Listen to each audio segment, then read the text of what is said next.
Hi everyone. आज की video में देखेंगे समाज शास्त्र के टॉप 50 मोस्ट इम्पोर्टेंट क्वेश्चन जो आपके आने वाले एग्जाम के लिए काफ़ी ज़्यादा इम्पोर्टेंट होगा। आज का प्रैक्टिस सेट नंबर 15 है। इससे पहले हमने 14 प्रैक्टिस सेट और बहुत सारे टॉपिक वाइज क्वेश्चन आंसर किया हुआ है जो आपके एग्जाम के लिए काफ़ी ज़्यादा इंपॉर्टेंट होगा। अगर आपने वो सारा वीडियो नहीं देखा तो आप जाकर वीडियो के प्ले लिस्ट में चेकआउट कर सकते हो। अगर आप पीपीएससी स्टेट या झारखंड लेडी सुपरवाइजर की तैयारी कर रहे हो तो आपके सिलेबस के अकॉर्डिंग आपको 15 प्रीवियस ईयर क्वेश्चन, साथ में 10 प्रैक्टिस सेट और ऐसे टॉपिक्स जो आपके सिलेबस में मेंशन है, वो सारे टॉपिक से रिलेटेड हम आपको टॉपिक वाइज एमसीक्यू दिया जा रहा है, जिसके अंदर आपको 1500 प्लस आपके सिलेबस के अकॉर्डिंग एमसीक्यू मिलेगा। साथ में एनसीईआरटी क्लास 11-12 का चैप्टर वाइज क्वेश्चन आंसर। अगर आप इतना कंप्लीट कर लेते हो, इजिली आप अपना पेपर क्वालिफाई कर सकते हो, क्योंकि इसके अंदर हमने सारे कंटेंट आपको दे रहे हैं जिससे आप फर्स्ट अटेम्प्ट में अपना पेपर क्वालिफाई कर सकते हैं। ये सब कुछ मिलेगा सिर्फ 300 में। साथ में आपको प्रॉपर गाइड भी किया जाएगा। कोई भी आपको प्रॉब्लम, कोई भी क्वेश्चन समझ नहीं आती, आप मुझसे कॉल पे बात कर सकते हो, व्हाट्सअप कर सकते हो, आपको प्रॉपर हेल्प दिया जाएगा। तो अगर आप सीरियस हो अपने फ्यूचर को लेकर, अपने जॉब को लेकर, तो आप मुझे इस नंबर पे व्हाट्सअप कर सकते हैं। तो चलिए शुरू करते हैं आज का पहला क्वेश्चन।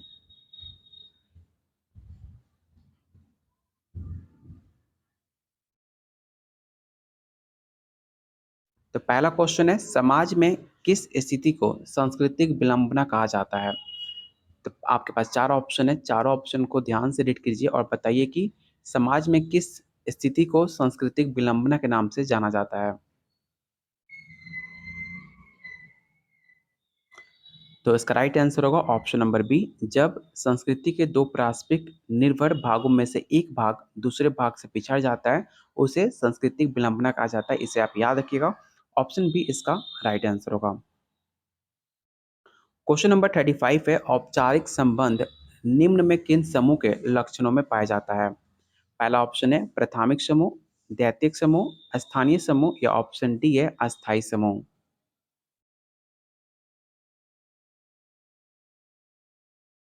याद रखिएगा, जो भी आपके फॉर्मल रिलेशन होते हैं, एक होता है फॉर्मल, दूसरा होता है आपका इनफॉर्मल। जितने भी आपके फॉर्मल रिलेशन होते हैं वो आपके द्वितीयक समूह के लक्षण माने जाते हैं, जो कि राइट आंसर होगा ऑप्शन नंबर बी। अगला क्वेश्चन है, जाति व्यवस्था की रीढ़ की हड्डी क्या है? पहला ऑप्शन है अंतर्विवाह, ऑप्शन बी है व्यवस्था का निर्धारण जन्म से, अनटचबिलिटी, या ऑप्शन डी है सामाजिक स्थिति का निर्धारण। इस क्वेश्चन को याद रखिएगा। क्वेश्चन नंबर 36 का जो राइट आंसर होगा ऑप्शन नंबर आपका डी होगा। ठीक है, याद रखिएगा, ऑप्शन डी आपका राइट आंसर होगा। सामाजिक स्थिति का निर्धारण आपकी जाति व्यवस्था की रीढ़ की हड्डी मानी जाती है। तो ऑप्शन इसका डी राइट आंसर होगा। यहाँ पर ऑप्शन बी दिया गया है, लेकिन याद रखिएगा ऑप्शन बी आपका राइट आंसर नहीं होगा, क्योंकि इसका जो आयोग है, आपको पता होगा, जो अभी हम क्वेश्चन प्रैक्टिस कर रहे हैं आपका प्रीवियस ईयर क्वेश्चन है। प्रीवियस ईयर क्वेश्चन आपके एग्जाम के लिए काफ़ी इंपॉर्टेंट होता है, क्योंकि जब आप प्रीवियस ईयर क्वेश्चन कंप्लीट करते हो, मैक्सिमम चांस रहता है कि प्रीवियस ईयर क्वेश्चन से आपके 10 से 15 क्वेश्चन डिटो आने के लिए। इसलिए जो आयोग का आंसर ऑप्शन डी को राइट माना था, इसलिए हम ऑप्शन डी के साथ जाएंगे। क्वेश्चन नंबर 37 है, आधुनिक समाज में अधिकांश सामाजिक स्थितियां कैसी होती हैं? प्रदत्त, अर्जित, मानव निर्मित, या ऑप्शन डी है ईश्वर द्वारा प्रदत्त होती है।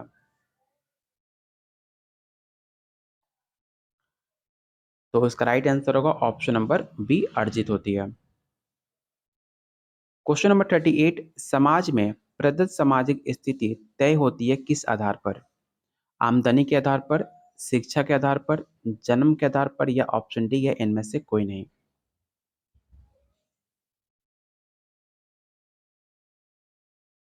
तो क्वेश्चन 38 का जो राइट आंसर होगा ऑप्शन नंबर सी हो जाएगा।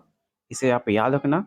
समाज में जो भी प्रदत्त सामाजिक स्थिति होती है उनके जन्म के आधार पर तय होती हैं, जैसे कि आपका लिंग हो गया, आयु, जाति, प्रजाति, नातेदारी, ये सब कुछ आपके जन्म के आधार पर तय किया जाता है।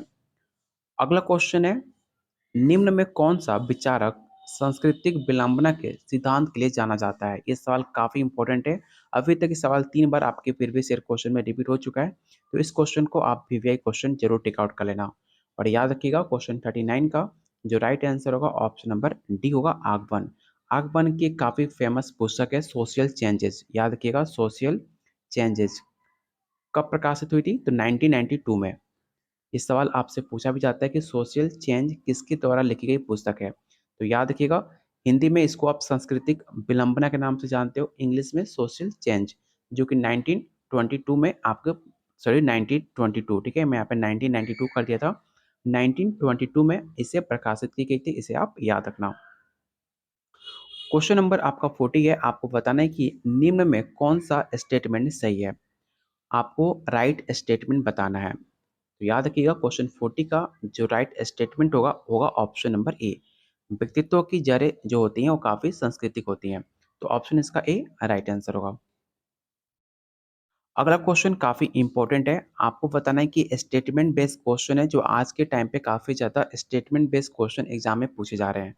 तो आपको बताना है कि निम्नलिखित कथन पर आपको अपना टिप्पणी करना है। स्टेटमेंट क्या है? एक व्यक्ति ना तो मानव पैदा होता है और ना ही सामाजिक, वरना ये दोनों ही बनता है समाजीकरण की प्रक्रिया द्वारा। मतलब आपको पता होगा, जो एक कोई व्यक्ति जन्म लेता है वो कभी भी मानव पैदा नहीं होता, ना ही उसके अंदर सामाजिक की गुण होते हैं।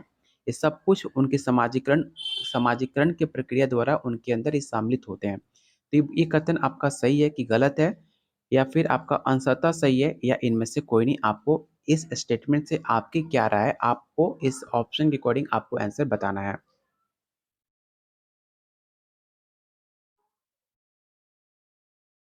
तो याद रखिएगा, स्टेटमेंट बिल्कुल आपका सही है। जब आप समाज में आते हो, लोगों को देखकर आपकी समाजीकरण होता है। आप लोगों को देखते हो कैसे बात करते हैं, कैसे सही गलत सब कुछ आपको पता चलता है समाजीकरण के चलते। इसलिए तब जाकर आप एक अच्छे नागरिक बन पाते हो। तो ऑप्शन इसका बी राइट आंसर होगा। अगला क्वेश्चन है, समाजीकरण कैसी एक प्रक्रिया है। आपके पास चार ऑप्शन है, चारों ऑप्शन को रीड कीजिए और बताइए क्वेश्चन 42 का राइट आंसर क्या हो सकता है।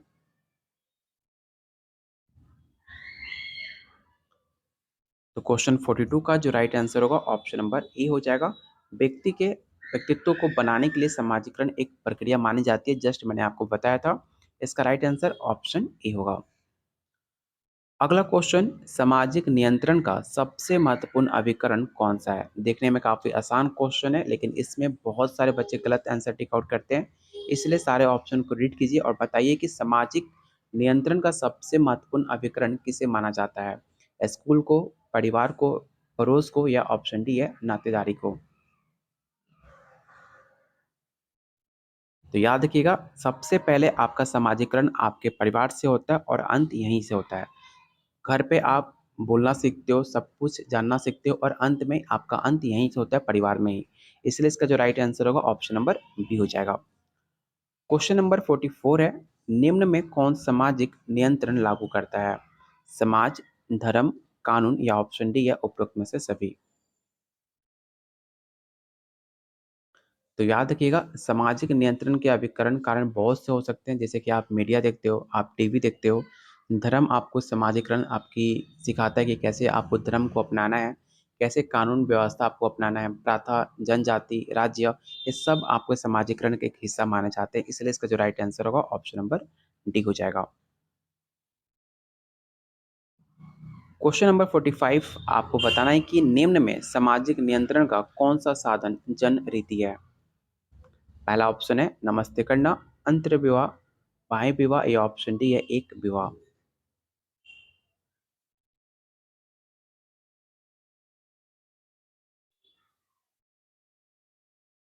तो क्वेश्चन 45 का जो राइट आंसर होगा ऑप्शन नंबर ए नमस्ते करना।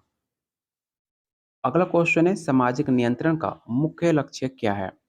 पहला ऑप्शन है सही समय पर चुनाव कराना, ऑप्शन बी है सामाजिक विकास तेज करना, ऑप्शन सी है आदर्श नियमों सामाजिक मूल्य को अनुपालन करवाना, या ऑप्शन डी है कीमतों पर नियंत्रण रखना।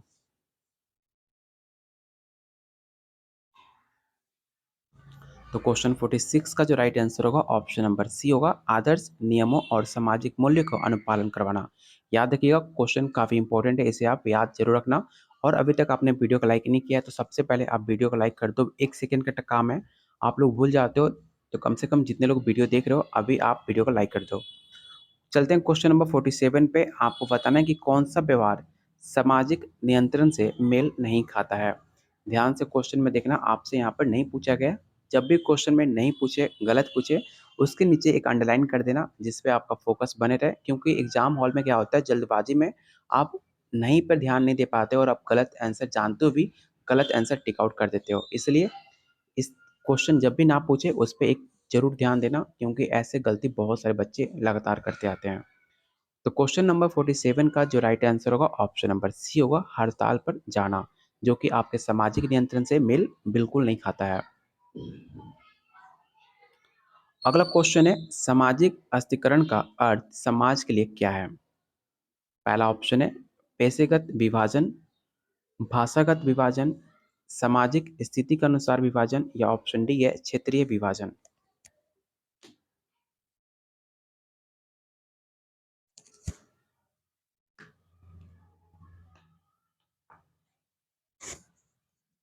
तो इसका राइट आंसर होगा ऑप्शन नंबर सी, सामाजिक स्थिति के अनुसार विभाजन। सामाजिक नियंत्रण दृढ़ होता है, मतलब रिजिड होता है, छोटे समुदायों में, एक रूपीय समुदाय में, धर्म को महत्व देने वाले समुदाय में, या ऑप्शन डी है ऑल ऑफ दिस।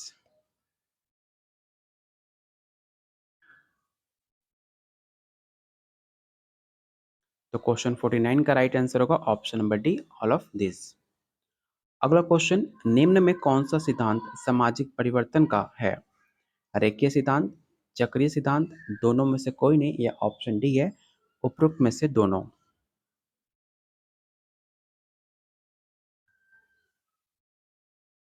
तो आपने एनसीईआरटी चैप्टर 5 में क्लास 12 में पढ़ा होगा, मैंने आपको एनसीईआरटी वीडियो में कराया भी है। ठीक है, सिद्धांत सामाजिक परिवर्तन के बारे में आपका एनसीईआरटी चैप्टर 5 क्लास 12 में ये टॉपिक्स भी है। अगर आपने एनसीईआरटी का वीडियो नहीं देखा है तो आप जाकर प्ले लिस्ट में चेकआउट कर सकते हो। एनसीईआरटी काफ़ी इंपॉर्टेंट रोल निभाता है आपके एग्जाम के लिए, तो उसे आप बिल्कुल भी स्किप मत करना। और याद रखना, सामाजिक परिवर्तन दो सिद्धांत होते हैं, पहला आपका होता है रेखीय सिद्धांत और दूसरा होता है चक्रीय सिद्धांत। ठीक है, तो इसका राइट आंसर क्या होगा? तो ऑप्शन नंबर डी होगा, उपरोक्त में से दोनों। क्वेश्चन नंबर 51 है, सामाजिक परिवर्तन की दर तीव्रता कितनी होती है? बृहत नगरों में, ग्रामीण समाजों में, जनजातीय समाजों में, या ऑप्शन डी है छोटे समुदायों में।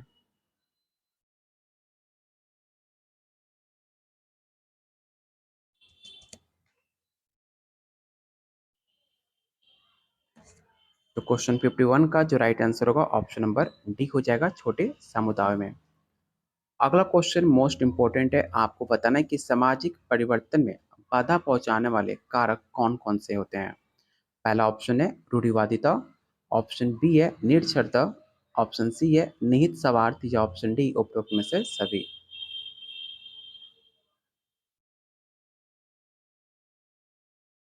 तो क्वेश्चन नंबर 52 का जो राइट आंसर होगा option number D, all of this.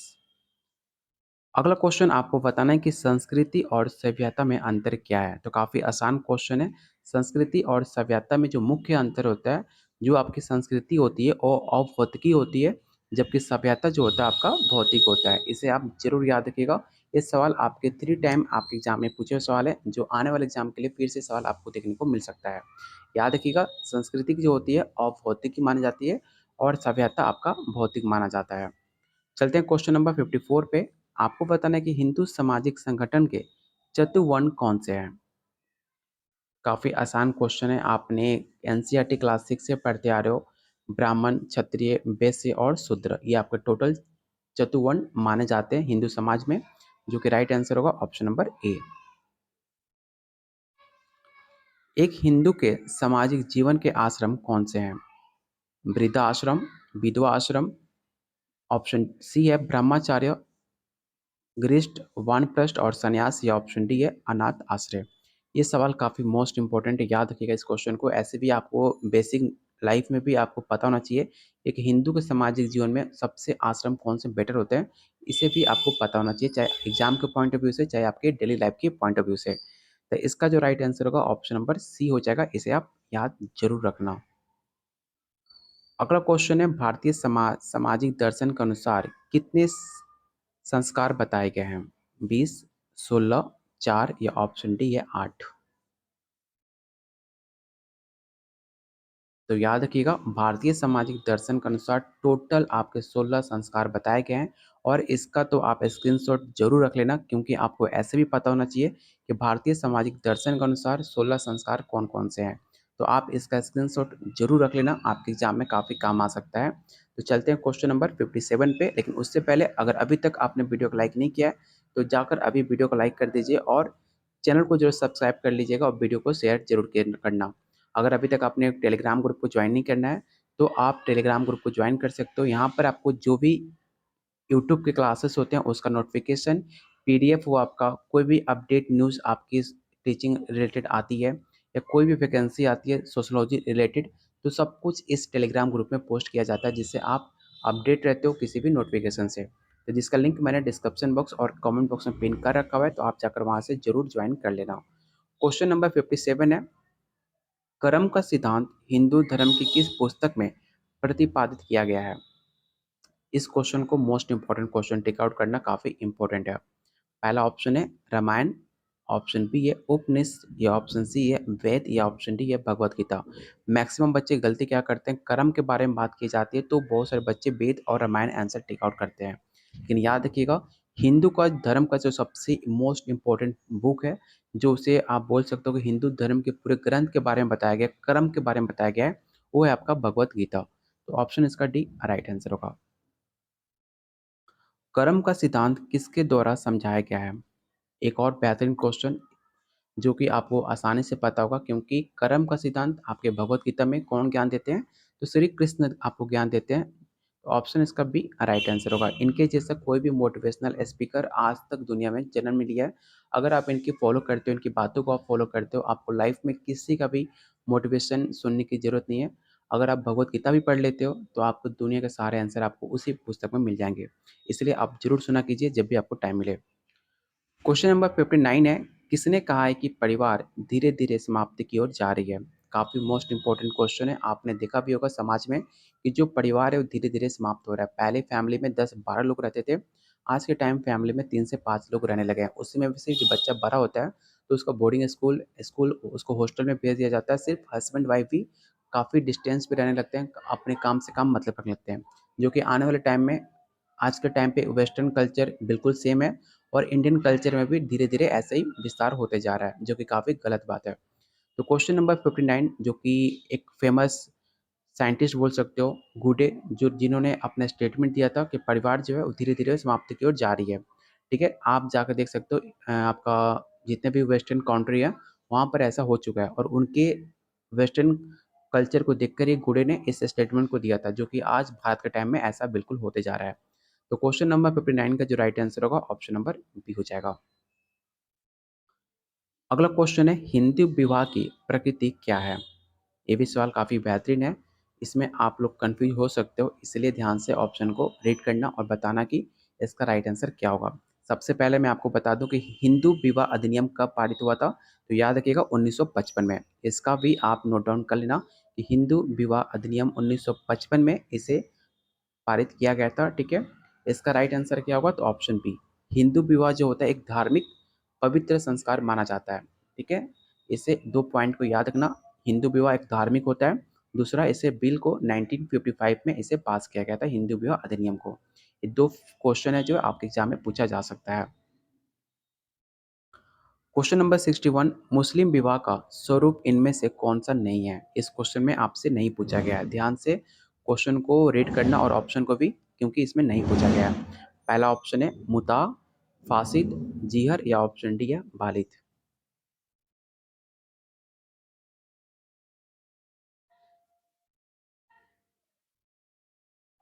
याद रखना मुस्लिम विवाह में 4 मेन उनके प्रकार होते हैं, कौन-कौन से? तो पहला होता है उनका अंदर निकाह, आपने नाम सुना होगा निकाह का, ठीक है? दूसरा होता है आपका मुता, तीसरा होता है आपका फासिद, ठीक है? और चौथा होता है आपका बालिग।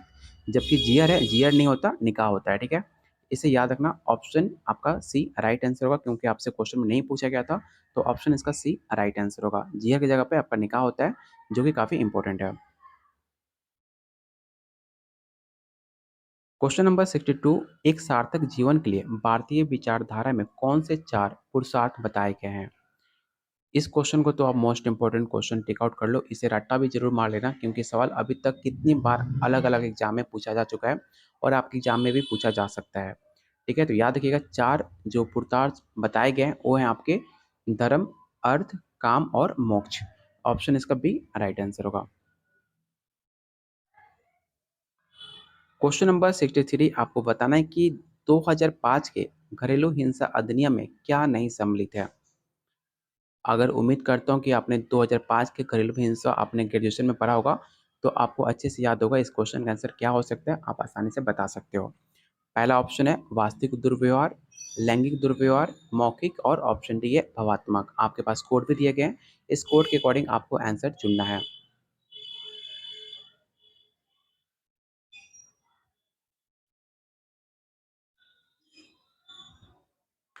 याद रखिए क्वेश्चन में आपसे नहीं पूछा गया है, ठीक है, इसे ध्यान रखना। बहुत सारे बच्चे गलती कर देते हैं, नहीं को ध्यान में नहीं रखते हैं।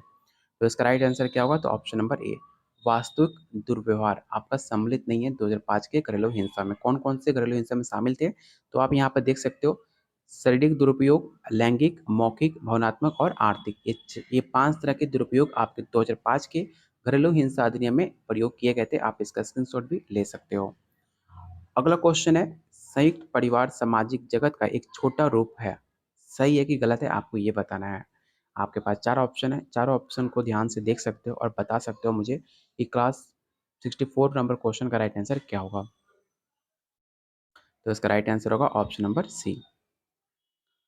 अगला क्वेश्चन है व्यवस्था के रूप में जाति एक बहुत अच्छी व्यवस्था है, पर जब वो जातिवाद के रूप में परिवर्तित हो जाती है तब वो हानिकारक हो जाती है। ऐसा टिप्पणी सही है कि गलत है, आपके नज़र में आपको बताना है।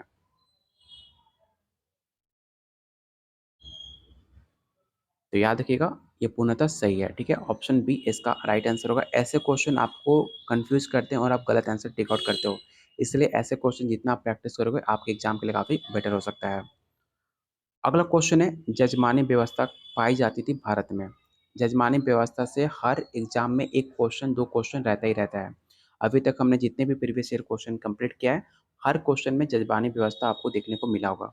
इसलिए मैं कहता हूँ कि previous year question most important है आपके एग्जाम के लिए, क्योंकि आपको एक पैटर्न मिल जाता है, सोचने का एक आइडिया मिल जाता है कि कैसे आपको तैयारी करनी है, कैसे एग्जाम में क्वेश्चन पूछते हैं और किस तरह आपको अपने एग्जाम की तैयारी करनी है। सब कुछ आप प्रीवियस ईयर क्वेश्चन को देखकर एक आइडिया मिला सकते हो। इसीलिए हम आपको 15 प्रीवियस ईयर क्वेश्चन और 10 प्रैक्टिस सेट दे रहे हैं, जिससे आप बेटर तैयारी कर पाओ अपने एग्जाम के लिए।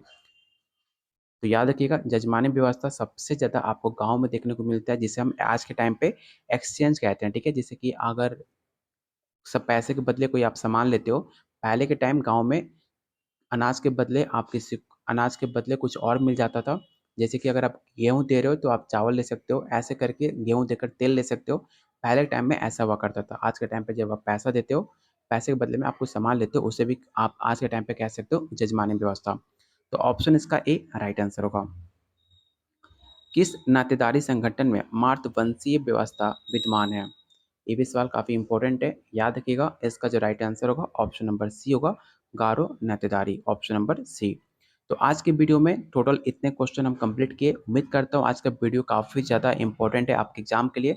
तो वीडियो को कम से कम आप 2 बार जरूर देखना, क्योंकि सारे क्वेश्चन मोस्ट इंपॉर्टेंट है आपके एग्जाम के लिए। तो सारे क्वेश्चन का आंसर आपको याद होना चाहिए। अगर आपके पास नोट्स आपने लिया हुआ है, तो मैंने ऑलरेडी इस प्रैक्टिस सेट को और प्रीवियस ईयर क्वेश्चन को आपको आपके साथ शेयर किया होगा। तो उसे आप जाकर ध्यान से सारे ऑप्शन आंसर सिर्फ रीड नहीं करना, बाकी जो आपको व्याख्या दी गई है उसे भी आपको लाइन टू लाइन याद करना भी है। और उसमें जो भी इंपॉर्टेंट फैक्ट्स देखे उसे आप अलग नोटबुक में जरूर नोट डाउन कर लेना। और याद रखिएगा 15 प्रीवियस ईयर क्वेश्चन, साथ में प्रैक्टिस सेट 10 प्रैक्टिस सेट, और साथ में ऐसे टॉपिक्स जो आपके सिलेबस में मेंशन है हर। याद रखिए झारखंड लेडीज सुपरवाइजर के लिए या किसी भी एग्जाम के लिए आपके जितने भी उसमें टॉपिक्स से दिए गए हैं सिलेबस में, सारे सिलेबस को कवर करते हुए आप लोग के लिए टॉपिक वाइज एमसीक्यू मैंने रेडी किया हुआ है। साथ में एनसीईआरटी क्लास 11-12 का आपने देखा होगा, जो बीपीएससी 3.0 हुआ था उसमें एनसीईआरटी से डायरेक्ट 20 से 25 क्वेश्चन पूछे गए थे, जो कि काफ़ी इंपॉर्टेंट है आपके एग्जाम के लिए। इतना कंटेंट आपको सिर्फ मिल रहा है 300 में। साथ में आपको प्रॉपर गाइड भी किया जाएगा। आप कोई भी दिक्कत होती है, कोई भी प्रॉब्लम होती है, आप मुझसे बात भी कर सकते हो, कॉल कर सकते हो, मैसेज कर सकते हो, जिसमें आपको कंफर्टेबल फील हो, जिसमें आपको खुशी मिले, आप सब कुछ कर सकते हो। तो लेने के लिए अगर आप सीरियस हो अपने फ्यूचर को लेकर, अपने भविष्य को लेकर, तो आप मुझे इस नंबर पे व्हाट्सएप कर सकते हैं। तब तक के लिए वीडियो को लाइक करके जाना और कीप वॉचिंग, कीप शेयरिंग।